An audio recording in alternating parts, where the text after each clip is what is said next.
when people talk about why be involved with local government, why be involved in government, period, it's affecting your life. It's affecting things that we get so accustomed to doing or affecting us that you may not be totally aware of it, and you take it for granted many times.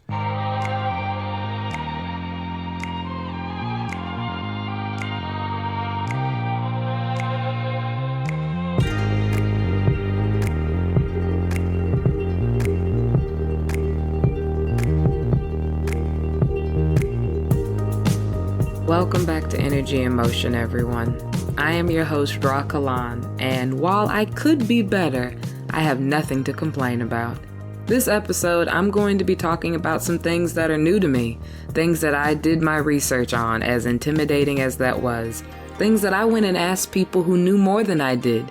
And I'm so glad I did, because it gave such deeper insight than I might have been able to get from just researching on Google or looking through books. So, for this episode, I'm going to give you a rundown over the general details you need to understand about what's coming in July's election and what dates are important for you to keep in mind when it comes to registering to vote and then making sure you show up to the polls, and then how that directly correlates to the November election, which you definitely want to make sure you show up for. But both are important.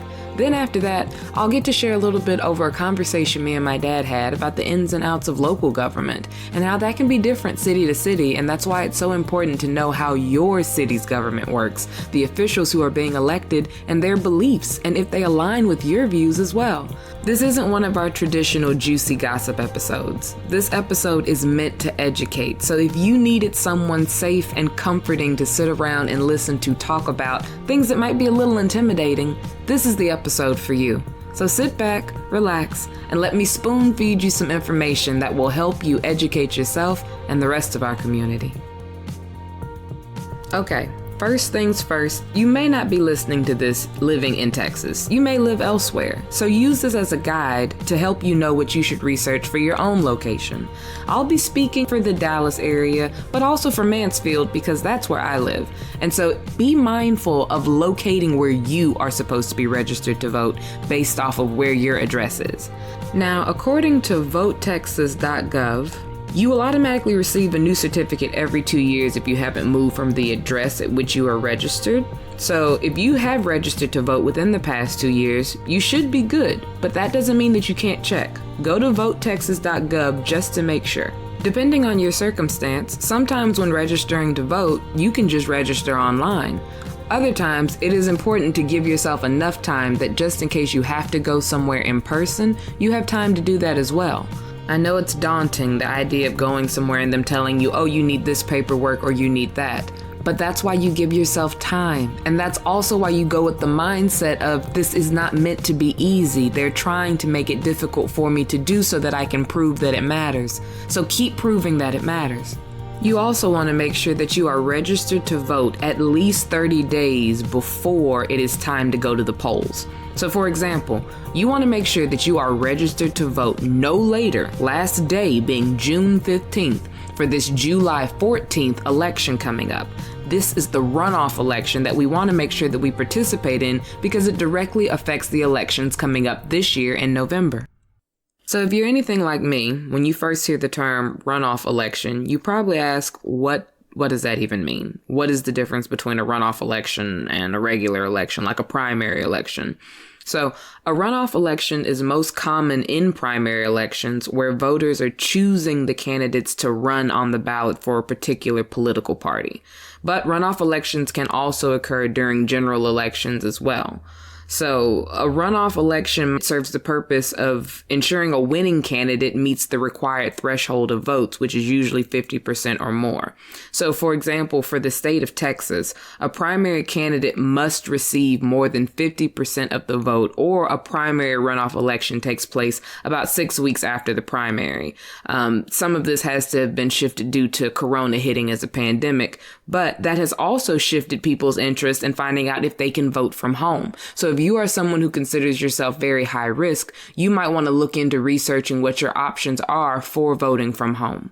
Now, for the sake of time, I'm not going to riddle off the different candidates for each of the different areas that we can vote within this runoff. But the areas that we will be voting for are the U.S. Senate, Texas Senate, State Board of Education. So I'll make sure that I put up on my platforms different information that has the names of these different candidates so that you can know who to Google and to background check and to do your research on. If I'm speaking honestly, please still do your research. I am a fan of Royce West for U.S. Senate. He is a Democratic candidate. I have met him before when going out to Austin to advocate for mental health resources with my cohort at the time when I was in grad school, and he very much was receptive, and I felt very heard, and that type of connection is something that sticks with me. So when I see his name show up on a ballot, I remember that. Now, I'm still going to do my research to see what he's been doing recently in office, but it does make a difference when you feel like you connect with or have made an impact on the person who is speaking for you. So if I'm going to talk about Royce West, who is talking about running for U.S. Senate, I think it might be important to talk about, what is the role of the U.S. Senate?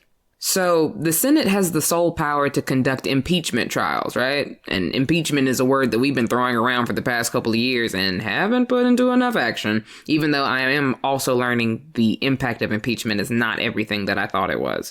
So the Senate having the sole power to conduct impeachment trials essentially serves as like a jury and judge, right? And so the framers of our Constitution created the United States Senate to protect the rights of individual states. And it's also meant more so as a safeguard for minority opinion, because we know that in a system of government designed to give greater power to the national government, we need strong voices representing our states. We need strong voices representing our cities. And that's why local government is going to become a hot topic in this episode as well, because everything flows into everything else. The trickle-down effect of the president through to the U.S. Senate, through to state representatives, through to individual cities, it is a thing. And that's why we have to be mindful of what we send up that same pipeline. Because fun fact, U.S. senators are elected for 6-year terms. So if you're going to have someone in office for 6 years, you want to trust what they're doing in there.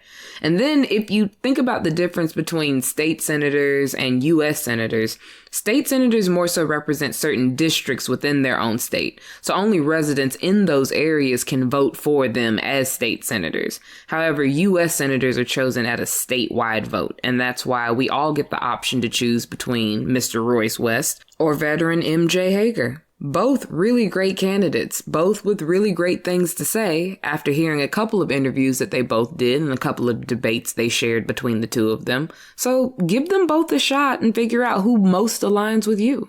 So last but not least, we need to talk about what the State Board of Education does. What are the responsibilities that they offer? And that is to set policies and standards for Texas public schools. So the State Board of Education, or the SBOE of any state, is going to be so key in making the decisions that affect students' lives, their education. And I am personally terrified of what students are going to face if we do not elect people who are thinking of their individual situations, especially with the disparities of not everybody having access to the same resources. If because of Corona, we are moving in a direction of virtual learning, there are still a lot of students in areas that do not have access to Wi-Fi consistently. They might not have guardians or caretakers who completely understand online learning and how to support their students in that. And so if we are not more creative, if we are not more intentional with the people we put into office on the State Board of Education, then we are really just throwing our hands up to the future education of our students, of these kids. And even though they act lethargic, that's not what they want. And I promise you, since they're the ones who are making the rules in the future, that ain't gonna be what we want either. So that's why we have to be active over researching the people who we are putting into these positions of power. Even though I didn't take you step by step through the details of each candidate, I hope by telling you what their responsibility is, it piques an interest in you to go find out who is talking about taking on that responsibility and finding out if you have an interest in them having the opportunity to take on that responsibility. It's not just about putting our ideas, our visions, our voices into the right hands. It's also about keeping our futures, our needs, our wants, our desires out of the control of the wrong hands. So we have to be active and vigilant. We have to be intentional. We have to not just be active, but be proactive. Give ourselves plenty of time to get the paperwork in order, to ask the right questions, to inform the people around us who also need to be brought into this conversation. So this is my soapbox speech about why you need to make sure that you are registered to vote no later than June 15th. And also, if you are in the DFW area, For the Culture Studios in Dallas is going to be having a pull-up voters registration, included with brunch, performances, poetry, and just great melanated vibes. So if you just want to register to vote from the comfort of your car, I myself will be volunteering and will be happy to stroll up. Once you pull up, we'll get you registered up and send you on your way so you can make these decisions for our community. With that soapbox moment out of the way, I now can introduce you to the conversation I held with my dad over what local government looks like. And he'll be speaking to some research he did because we live in Mansfield and things in Dallas and things in Mansfield are different. So let's get into that conversation. What does local government control? Oh, that's a good question. Let's take the city government of the city we're in, Mansfield, Texas. It has what's called a council manager form of government. The job of the council, city government, is to make and amend laws.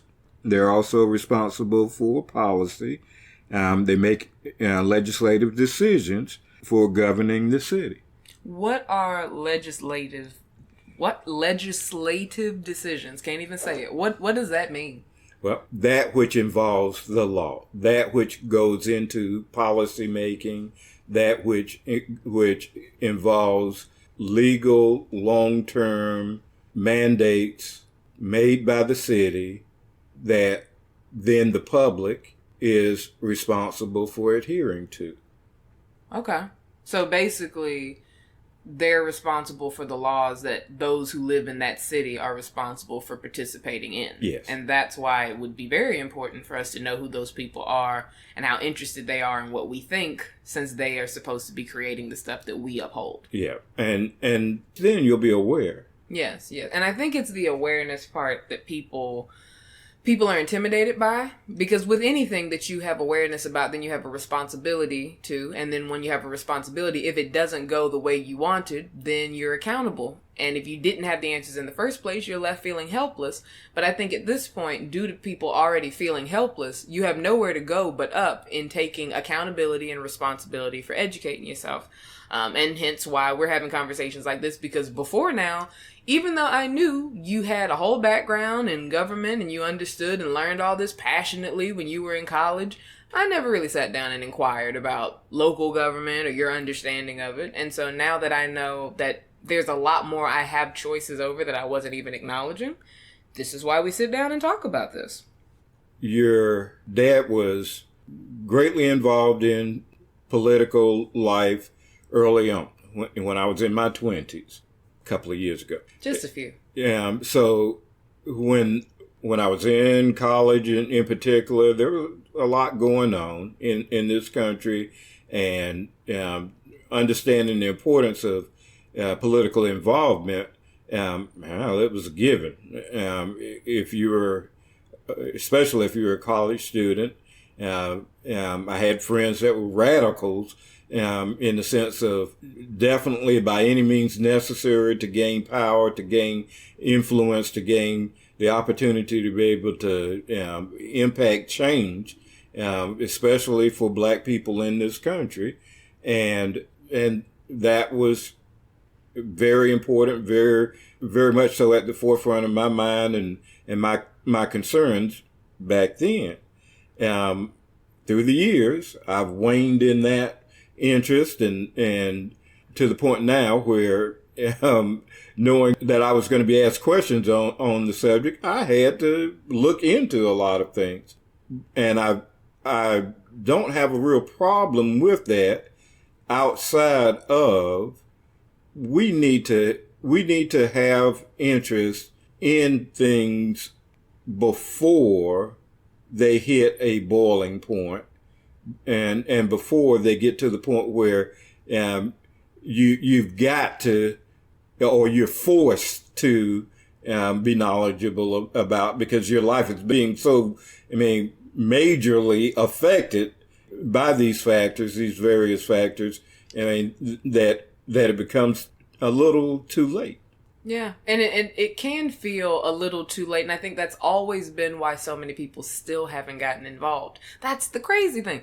People will continue to feel like, oh, it's too late, so I missed the boat. Oh, it's too late. But every time, it's just another boat. And so I think now is just a golden opportunity, with the world having been turned upside down, for something that impacted all the people that the world felt mattered.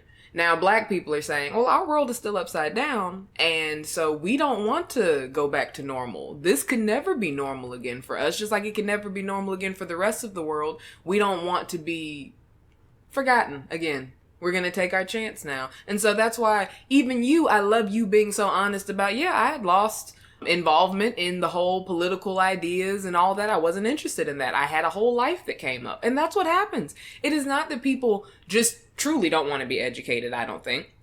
I think you have a life that already asks so much out of you that the idea of having to take more responsibility on for things that are already kind of going with the flow, it's just not something you want to volunteer to do. So we have to extend compassion towards ourselves and each other for that. However, because we waited so long, now it is taking everyone pulling their attention from their individual life and donating their attention to this matter right now. And that includes Black people, but that is also very much including white people, Latina people.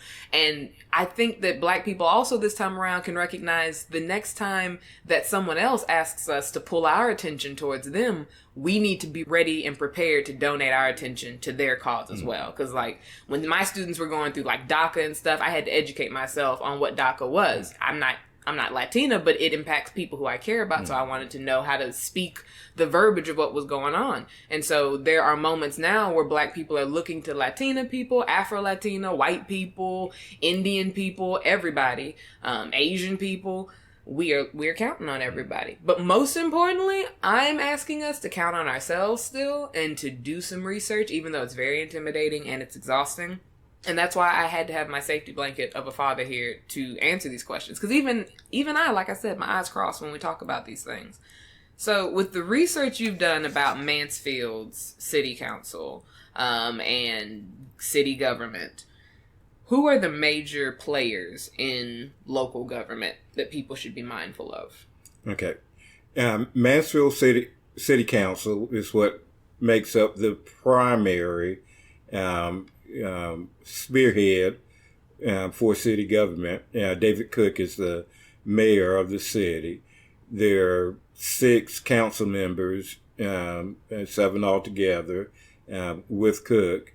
Only one of them are female. Out of those 7, none of them are African American. And there's also a city manager. His responsibility is considered basically the CEO for the city of Mansfield.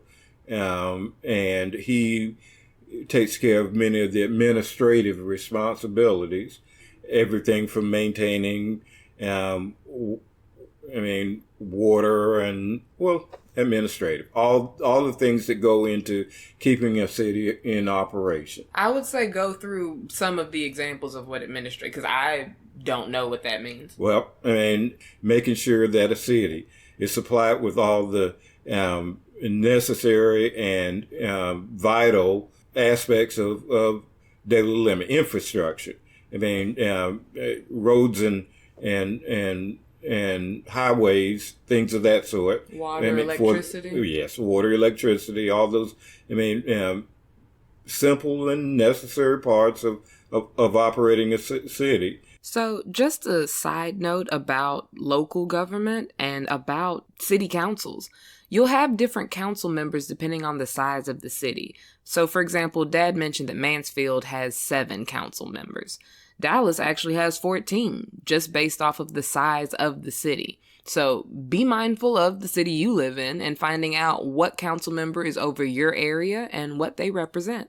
There are also other city officials as well, such as city attorneys, city auditor, city secretary, administrative judge. So there are a lot of different positions that do a lot of different things.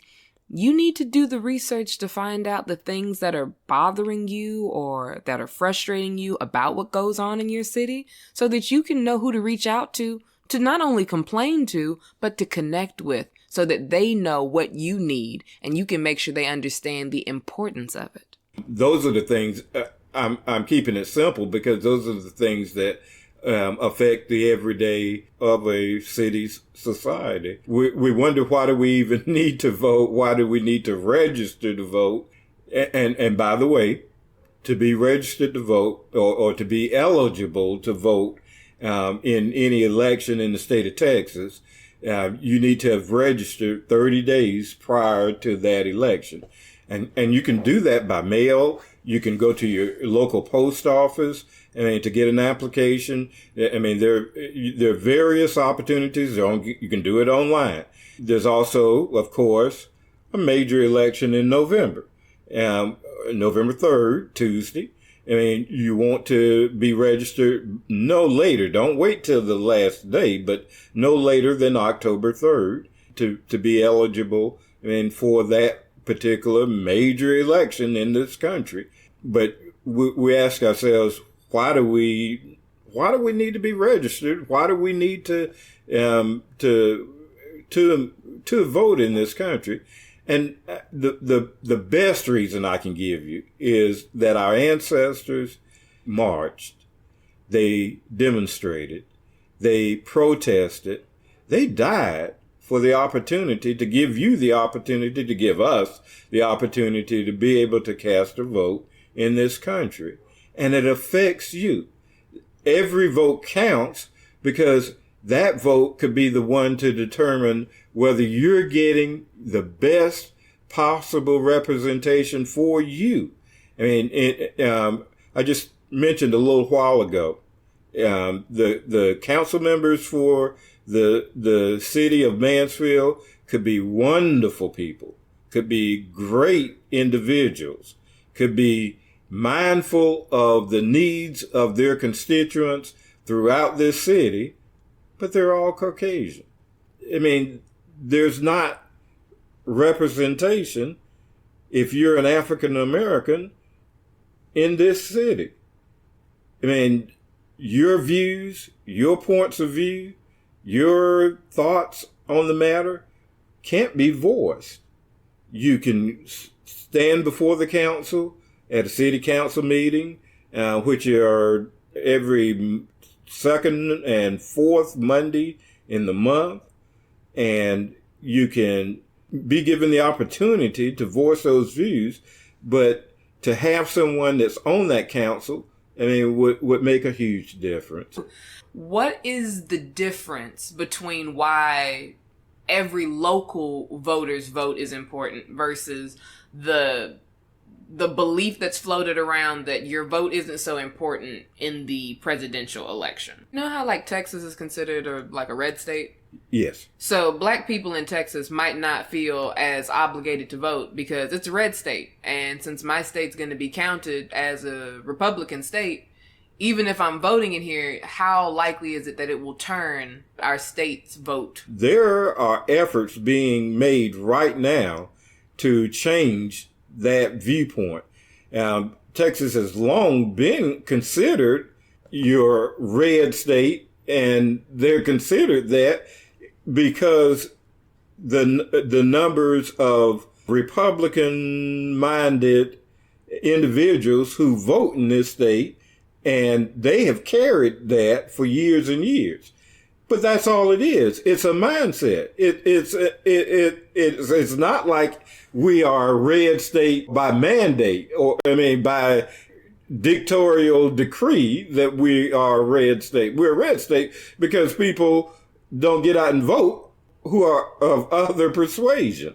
If more Democrats and there are other parties other than the Democrat and Republican Party, but if more independents or if more people of other parties participated and voted, not just participated, but voted actually, I mean, we could make a change in that. And that's what's actually occurring right now. There are grassroots efforts being put forth to change that, to keep us from being locked in and only considered. But it's not like we're, as Texans, locked into being in a red state. I know the numbers, population numbers, kind of lean in that direction.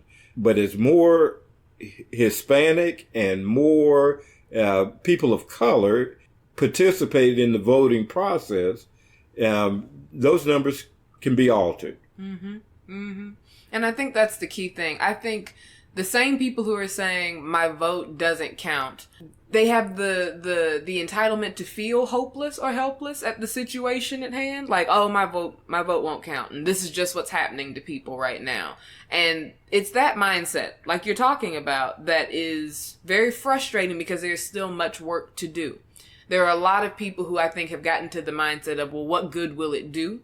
And so they're not doing anything. And so even in the Black Lives Matter movement, even in the voting movement, even in the educating yourself as a person of color movement, if you are not in the mindset of change can happen, you will look for all the ways that it can't. You will look for the voting opportunities that wouldn't have worked out. You'll look for the shady behavior in other ethnicities. But that's why I think hearing someone talk about, yeah, I can acknowledge the numbers do lean in the direction of this, but that is due to the lack of involvement of people of other mindsets. It's helpful. Y'all listen up on something. I now that's a wonderful point. I think what is going on right now in our nation and in our country, actually, it's affecting people around the world. This shakeup that's going on. And one of the things that I'm believing that will come from all of this will be a sense of unity, a sense of purpose, a sense of getting away from the lethargic, getting away from being lulled to sleep. Because there are actually forces, I believe, out there who, if you wanted to vote, if you wanted to be able to cast your ballot for the person of your choice, there are people who will put forth great effort to keep that from happening. Mm-hmm. It happened in the 60s. It happened in the 70s. It's been happening throughout the ages. Still even happened to Stacey Abrams at recent elections. It's going on. So it's not just good enough to... You can't be lethargic about this. You can't just take this for granted. You can't just... there has to be a mind shift change. There has to be... And that's what I mean by... My hope is that this will be that thing, that point where we decide, forget this. I mean, there are other words that could be used. We are sick and tired of being sick and tired. We're not going to put up with this anymore. I mean, and we're not going anywhere. But that's right. And so why not get things in a position where the people who are in office, and you got to know who it is that you're putting in office. It's not just good enough to get out and vote. You want to know who it is, who's running, who are the candidates that have your points of view, that have your views on how this country should be run, and then you cast your vote for them. We've been lulled to sleep to think, my vote isn't going to count anyway. They're going to do what they're going to do anyway. the numbers keep us from being able to make a change. What happened once again in 2012 and 2016 should signal for us that that's not the case, that it is available to break the status quo. It is available. All it requires initially is a simple vote, but it goes way beyond that. There's going to need to be some education. There's going to need to be some focus. There's going to need to be some effort. And the mindset has to be, enough is enough. I'm not out here, launching a protest in vain. I'm here because I believe this country is better. It can be better. And the way you make it better is by placing people who have that mindset as well in places where their voice can be heard. And I think, like, even hearing the term when someone says, this person aligns with my views, like, spiritual people, even hearing something like that, this person aligns with my views. So the energy that you would want put into who's caring about your water bill and your electricity and your city situation, you want to make sure they align with the energy you would put forth into that. You want to ensure that you have people who care about the quality of situations, that care about the details and the intentions behind stuff. Not just people who get it done, but it's how someone gets it done.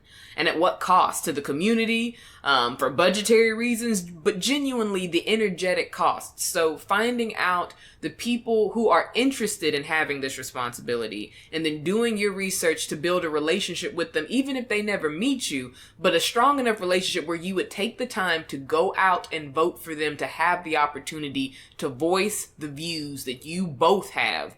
Like, that is priceless. And I do agree. And I've heard so many people say, if you gonna call yourself a protester, you better be right there in line to vote as well, because we do need people doing both. We need the people standing and protesting, but we need everybody going in to vote. And not everybody can protest. Not everybody physically has the capacity or has the ability to risk what a protest sometimes risks, even the nonviolent ones.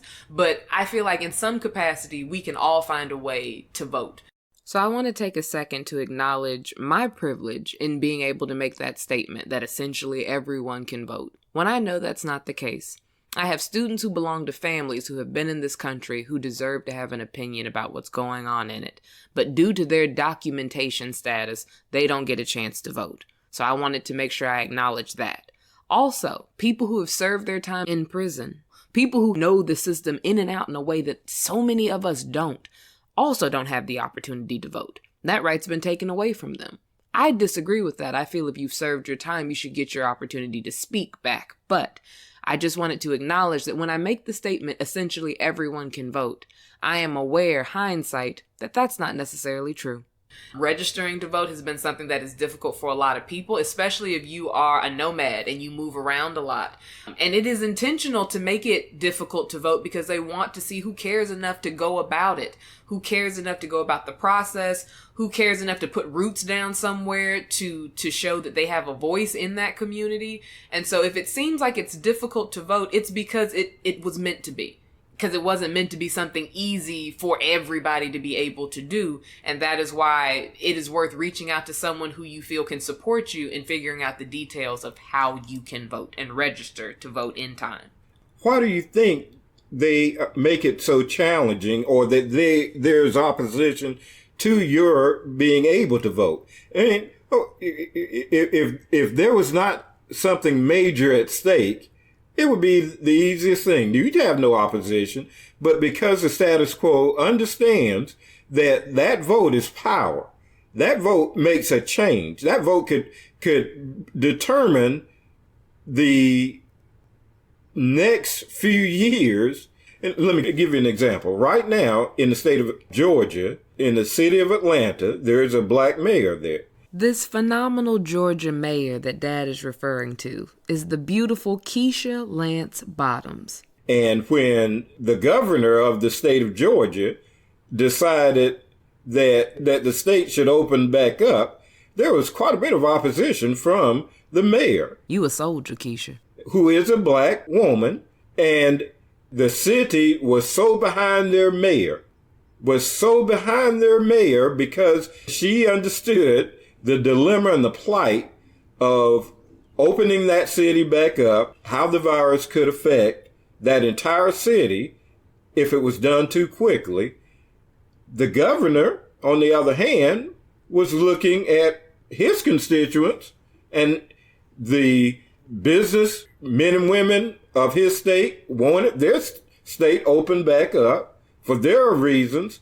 But because there was a black mayor in Atlanta, they had a voice for them. You need your voice being able to be expressed. You need to decide where that voice and how that voice can be best utilized to express your viewpoints. And that's of whatever persuasion you are. Mm-hmm. Mm-hmm.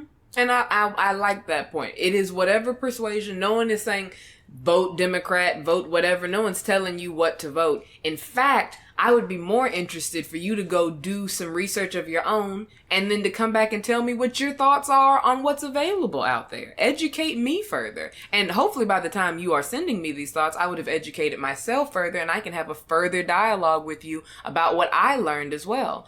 And I spoke to a couple of friends and we really do recognize when someone says go do your research, ever since we started elementary school, middle school, high school, the term go do your research sounds so dumb.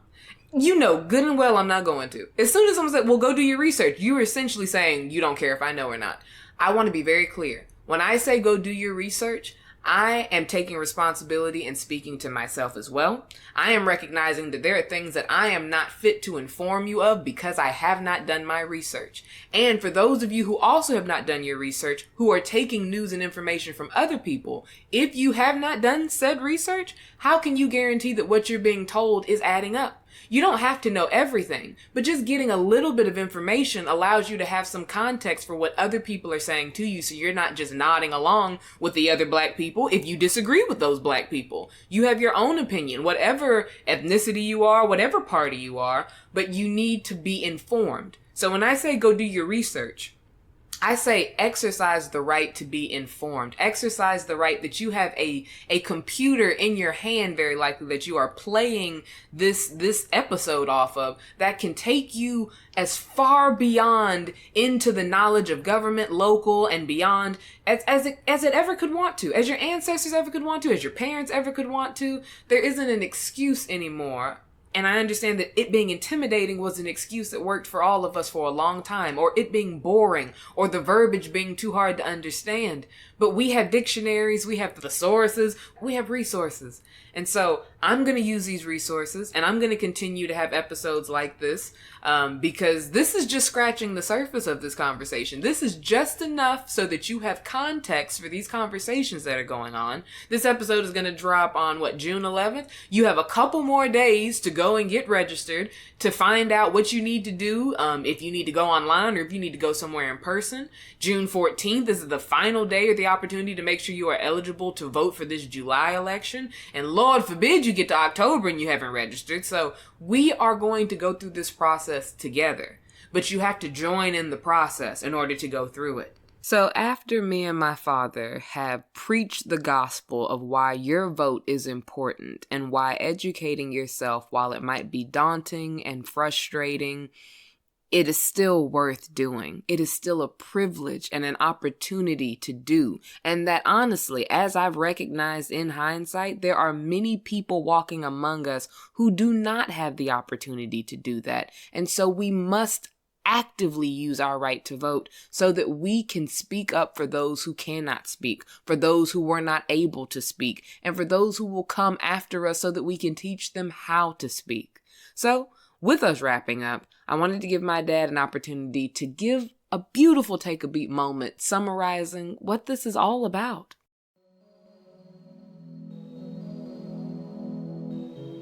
It's about, what does all of this mean to you? I mean, it's what's going on in our country. It is the blatant disregard for African American life, for black people's life in this country. does it strike your interest enough to maybe Google some stuff? Google some stuff. That's get some it. interest. I mean, find something that interests you. Don't let the amount of information overwhelm you. It doesn't have to overwhelm you. You don't have to know everything about everything.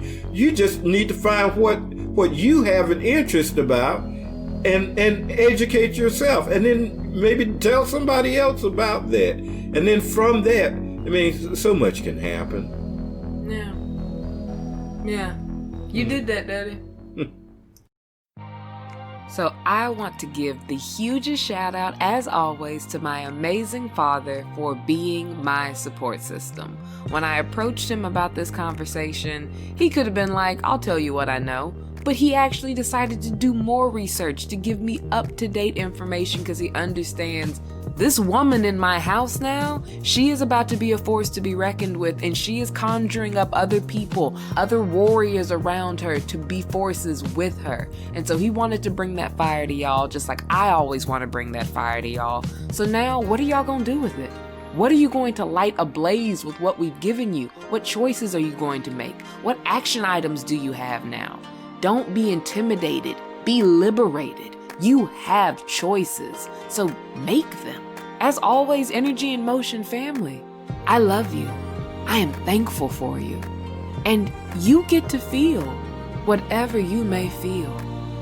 And you will always, always deserve to heal. And vote. Peace.